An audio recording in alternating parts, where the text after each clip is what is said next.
नमस्कार, मैं रवीश कुमार। वक्फ संशोधन बिल को संसद की संयुक्त संसदीय समिति में भेज दिया गया है।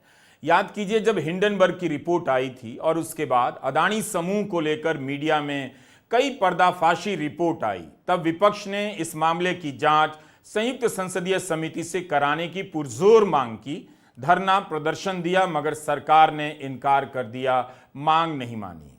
वक्फ संशोधन बिल को जेपीसी में भेज दिया गया है और इसके सदस्यों का ऐलान भी हो गया। यह समिति अगले सत्र तक अपनी रिपोर्ट देगी। इस बिल का नाम है the United Waqf act management empowerment efficiency and development act 1995। संक्षेप में इसे उम्मीद कहा जा रहा है। वक्फ बोर्ड का कानून अब उम्मीद कहा जाएगा। नाम इस तरह से रखा जा रहा है कि इसे उम्मीद कहा जाए, शायद वक्फ कहने में ऐतराज हो।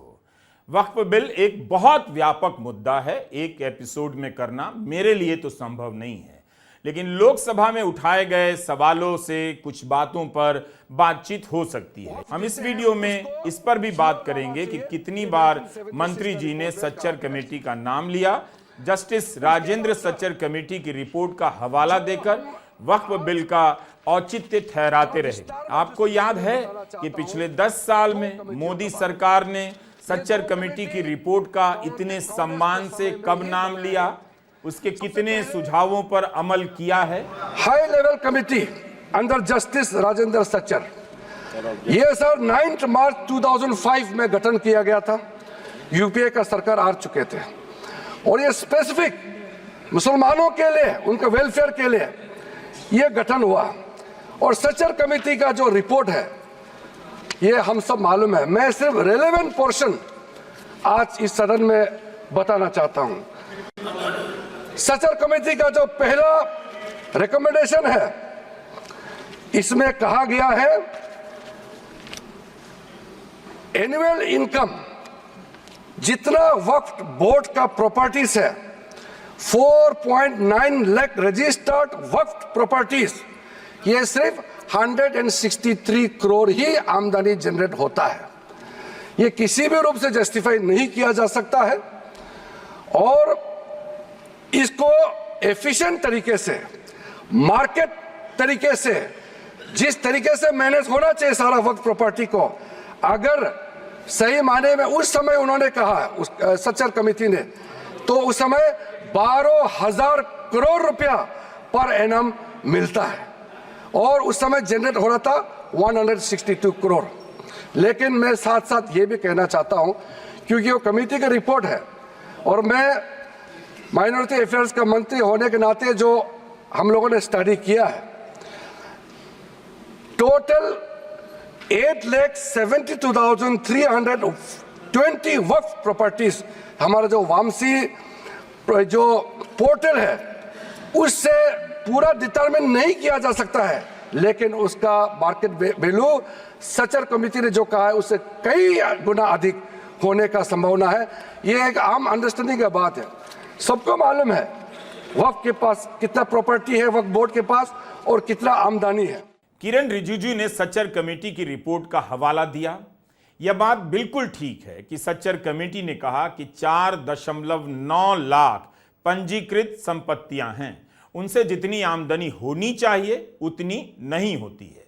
वक्फ बोर्ड में भ्रष्टाचार और घपले के भी मामले आते रहते हैं, इससे भी इनकार नहीं करना चाहिए।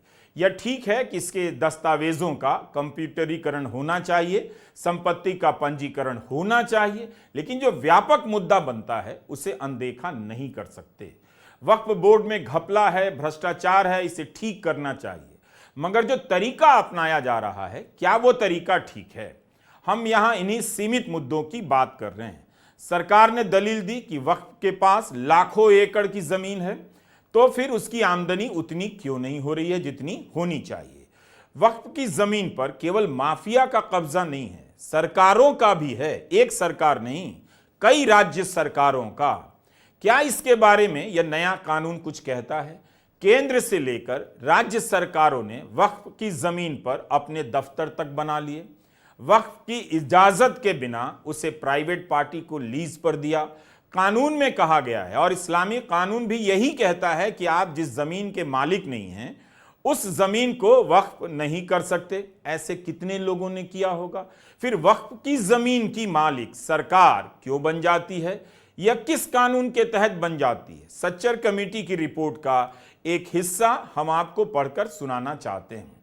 रिपोर्ट में लिखा है कि वक्फ संपत्तियों पर अतिक्रमण केवल निजी व्यक्तियों द्वारा नहीं किया जाता है, बल्कि समिति ने यह भी देखा है कि देश भर में सरकार और उनके विभाग इन्हें अधिग्रहित कर लेते हैं। अतिक्रमण के दो स्वरूप हैं: संपत्ति को बिना किसी किराए या किसी भी प्रकार का कोई पैसा दिए पूरा का पूरा हड़प लेना। दूसरा, अधिग्रहण करने वाला व्यक्ति बहुत ही मामूली किराया दे जिसमें दशकों से कोई बदलाव ना हुआ हो। निजी अधिग्रहण की संख्या बहुत अधिक है।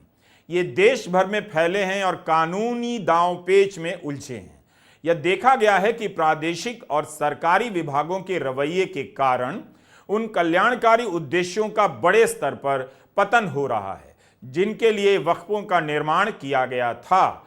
सच तो यह है कि सरकार द्वारा वक्फ जमीनों का अधिग्रहण प्राधिकरणों के लिए न सिर्फ शर्म की बात है, बल्कि यह निजी अधिग्रहण करने वालों का साहस बढ़ा देती है और मुस्लिम समुदाय की स्थिति में सुधार और पुनर्निर्माण में रुकावट का काम करती है। सच्चर कमेटी की रिपोर्ट में लिखा है कि 1976 में प्रधानमंत्री इंदिरा गांधी ने सभी मुख्यमंत्रियों को पत्र लिखा था कि वक्फ की जमीन खाली कर दें या बाजार की दर से उन्हें किराया दें। इसके बाद से किसी प्रधानमंत्री ने ऐसा नहीं किया। मंत्री जी ने इसका जिक्र नहीं किया। किरण रिजिजू ने कि वक्फ की संपत्ति पर सरकारों ने भी खूब कब्जा किया है। सरकारों ने राज्य वक्फ बोर्ड के गठन की परवाह भी नहीं की, ना उनकी इजाजत लेनी जरूरी समझी। अगर सरकार की नीयत में ईमानदारी होती तो वह बताती या ऐसा प्रावधान करती कि वक्फ की संपत्ति का इस्तेमाल सरकार अब नहीं करेगी और जिन मामलों में सरकार ने किया है उसे लौटा देगी। रिसर्च के दौरान यह निकल कर आया कि अदालत से जीत जाने के बाद भी कुछ मामलों में वक्फ की संपत्ति वापस नहीं की जाती है, जबकि कुछ मामलों में की गई है। यह जो बताया जा रहा है कि वक्फ बोर्ड मुकदमेबाजी में फंसा है, तो उसका एक बड़ा कारण खुद सरकार भी है। एक और कारण है archaeological survey of India ASI, जिसने कई जगहों पर संरक्षण के आधार पर मस्जिदों और दरगाहों की जमीनों का अधिग्रहण किया है।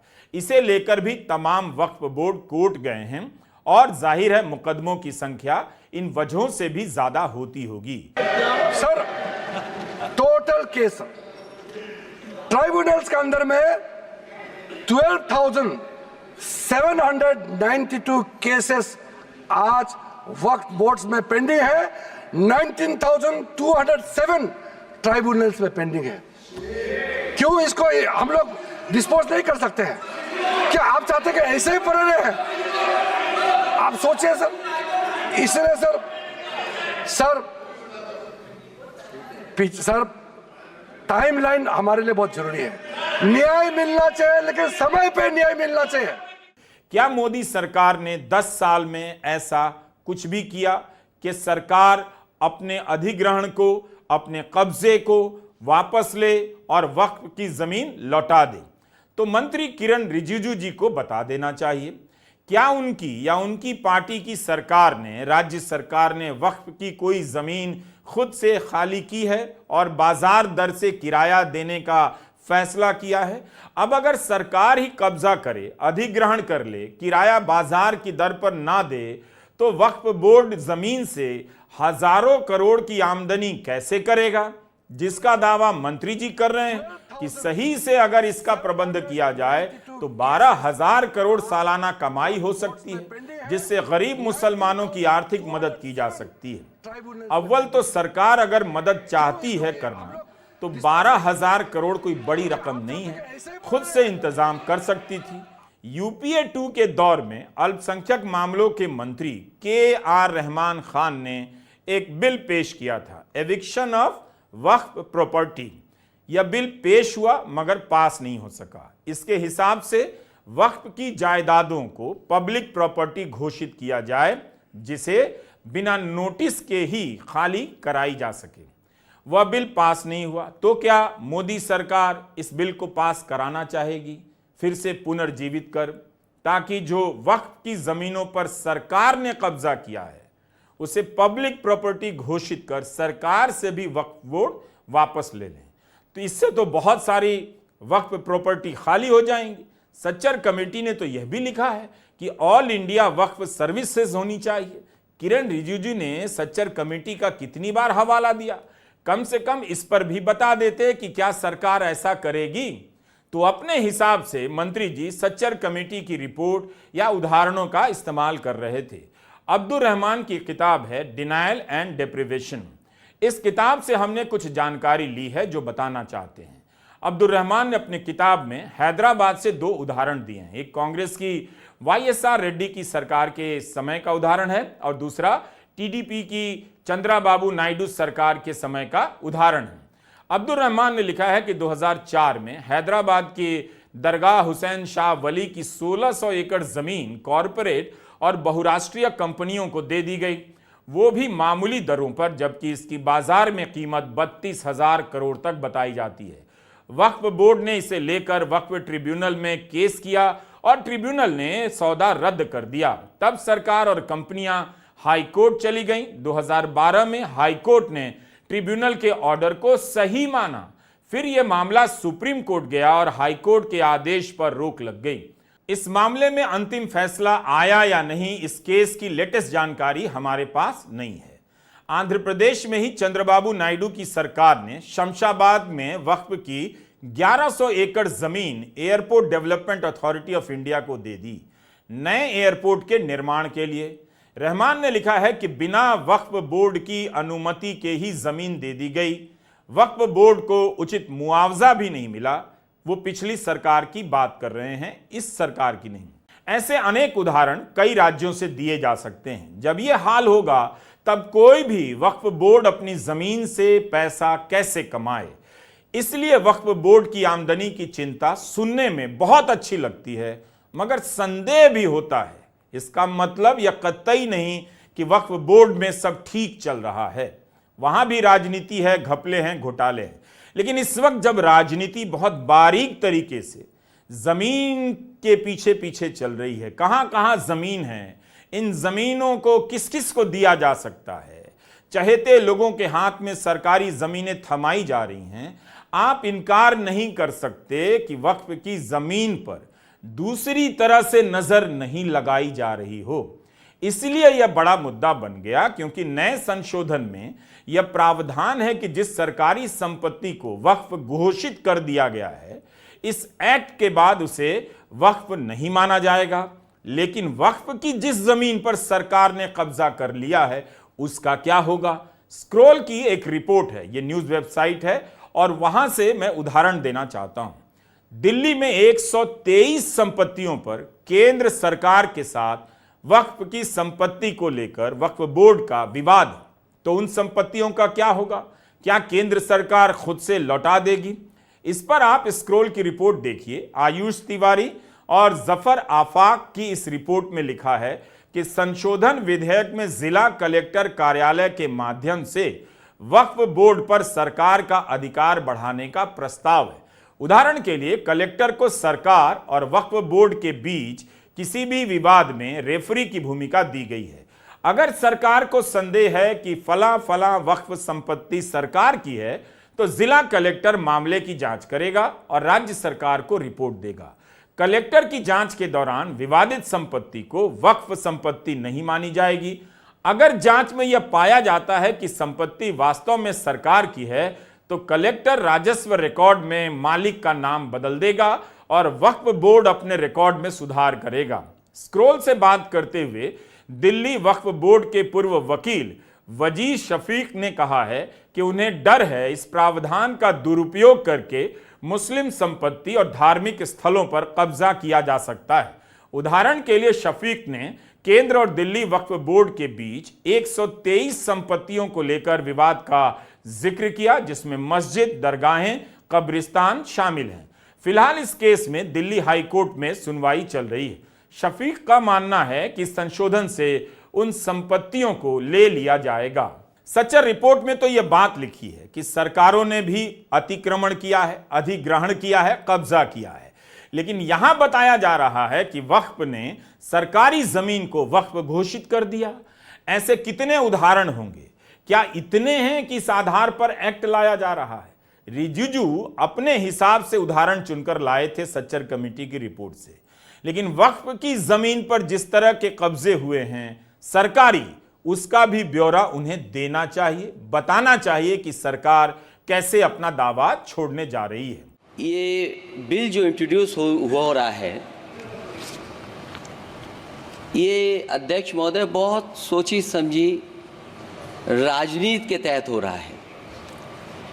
अध्यक्ष महोदय जब लोकतांत्रिक तरीके से चुने जाने की पहले से प्रक्रिया है तो उसको नॉमिनेट क्यों किया जा रहा है? वहीं जहां अन्य धार्मिक जो मसले हैं, बॉडीज़ हैं, उनमें कोई गैर बरादरी का नहीं आता है। मान लीजिए वक्फ बोर्ड में गैर मुस्लिम को शामिल करने का औचित्य क्या बनता है? और अध्यक्ष महोदय, इतिहास के पन्नों को अगर हम पलटें, अगर आप जिला अधिकारी को सब ताकत दे देंगे, उन इतिहास के पन्नों को मैं नहीं पलटना चाहता हूं कि एक जगह पर एक जिलाधिकारी महोदय ने क्या किया था, उसकी वजह से आज और आने वाली पीढ़ी तक को भी सामना करना पड़ा। By empowering collector to determine title, you are violating principal rights of justice that one may not be a judge in their own cause. Section 61, if DM says to Matawalli, make this masjid as a government property, if does not listen, punishable offense. This is against separation of powers, part of which is basic structure. This bill excludes tribunal decisions from being final. If collector has been replaced by tribunal, and who's going to sit in the tribunal? A retired government judge and a retired government employee. How can the nominee be a part of this composition, sir?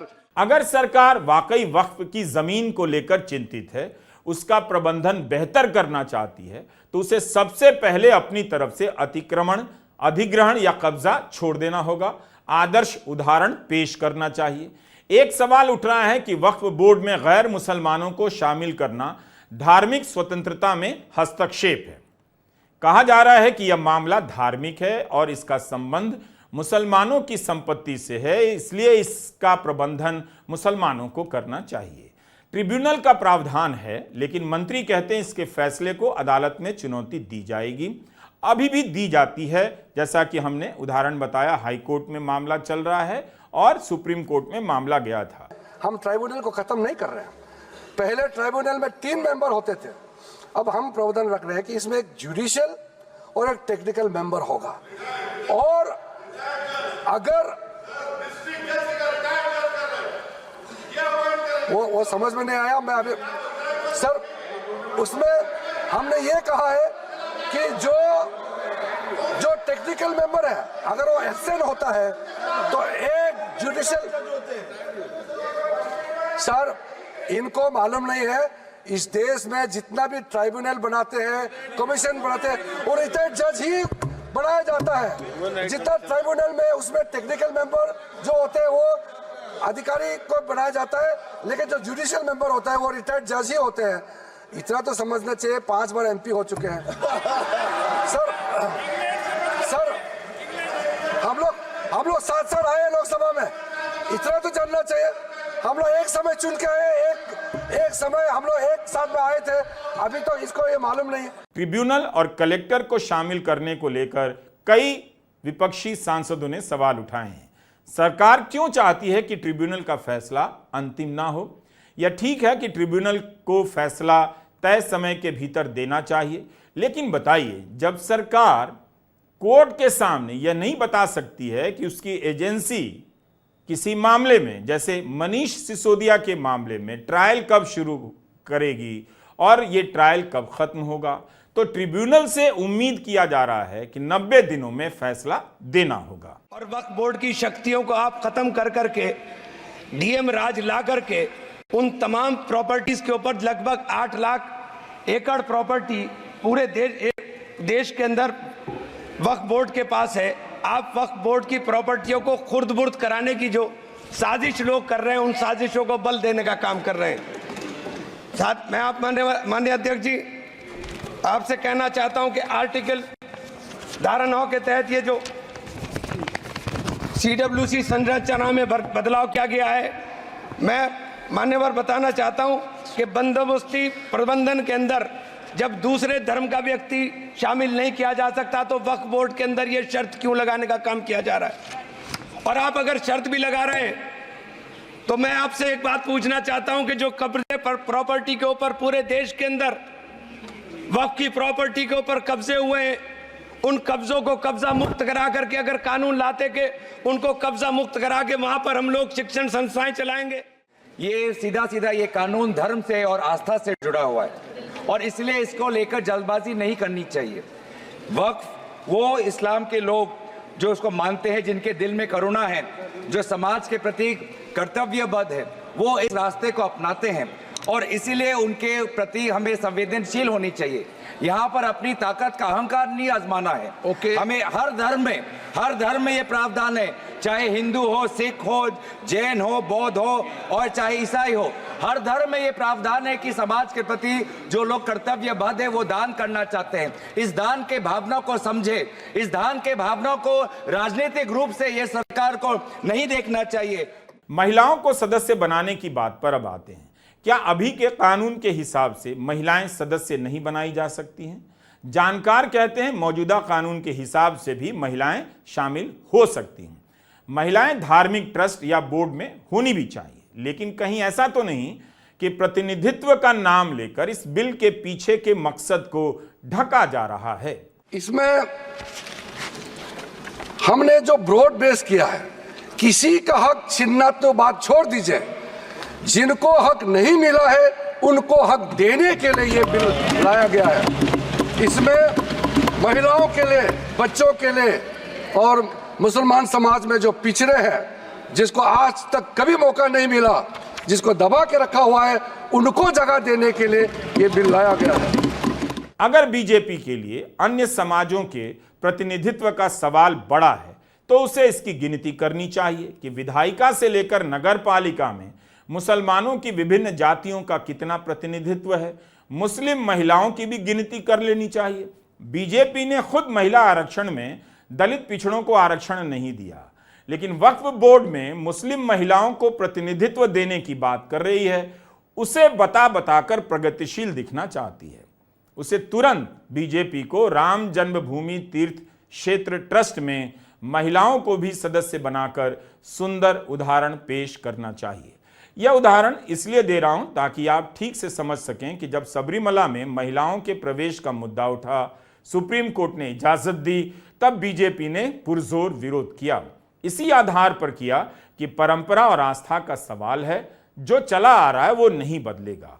अभी हम सही गलत की बात नहीं कर रहे, बस इतना उल्लेख कर रहे हैं कि उस वक्त अमित शाह ने सुप्रीम कोर्ट के आदेश को भी एक तरह से इशारों में चुनौती दी थी। केरला में 2018 की एक रैली में अमित शाह ने कहा, मैं केरल की कम्युनिस्ट सरकार को और मुख्यमंत्री को चेतावनी देने आया हूं, सुप्रीम कोर्ट के जजमेंट के नाम से भगवान अयप्पा के भक्तों पर दमन ना करें।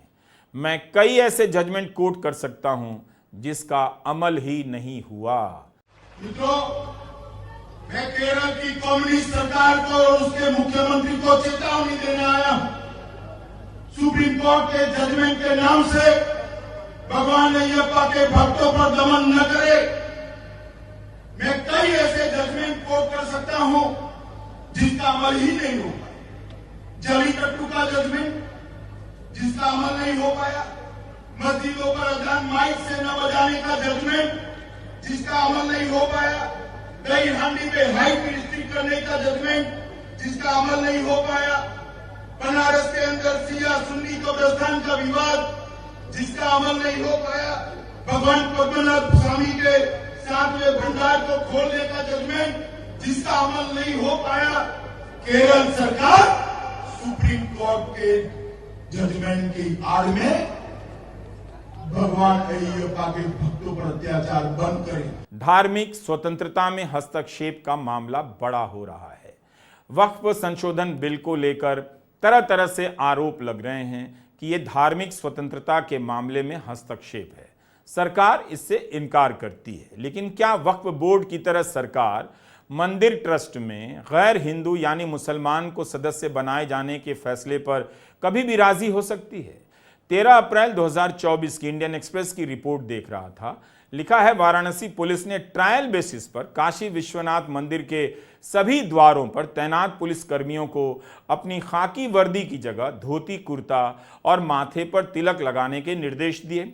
वाराणसी पुलिस के अनुसार इस ट्रायल का उद्देश्य मंदिर में आने वाले श्रद्धालुओं को और अधिक वेलकमिंग वातावरण देना है। यह तस्वीरें उन अफसरों की हैं जो काशी विश्वनाथ मंदिर ट्रस्ट के हैं।